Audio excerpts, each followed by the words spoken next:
Gipadayon sa mga ahensya sa gobyerno ang pagpanakop sa mga kolorum nga mga sakyanan, labi ng mga motorsiklo nga gigamit nga pampamaseruan. Taliwa kini sa ruling sa Korte Suprema nga naghimong illegal sa operasyon sa angkas. Anong report ni Nico Sirino.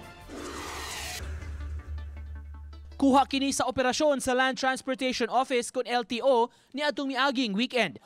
Ubay-ubay nga mga motorsiklo ang ilang nangadakpan ug na-impound dayon. Kini ang mga motor, angkas ug habal-habal nga nasutang nagkarga og mga pasahero. Ang pagpanakop gihimo human sa gipakanaog nga desisyon sa Korte Suprema, kundiin gideklara illegal ang operasyon sa angkas. Impound. Okay, Yeah, then 6,000, 3 months gikan sa pagbayad. okay, so tinggal Mag-release. sa operasyon sa LTO pag weekend, 28 ka mga motor ang ilang na impound. Kaganihang buntag, may laing operasyon sab ang LTFRB 7 nga gihimo. Ang kanang deklarasyon sa Supreme Court, dili na ang LTO or ang LTFRB or ang DOTR ng buot niya na, ano? Korte Suprema.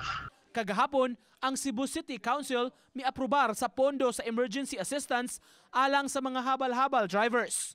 Tabang kini kanila, taliwa sa mga pagpanakop nga gihimo. Nico Sireno, Balitang Bisdak.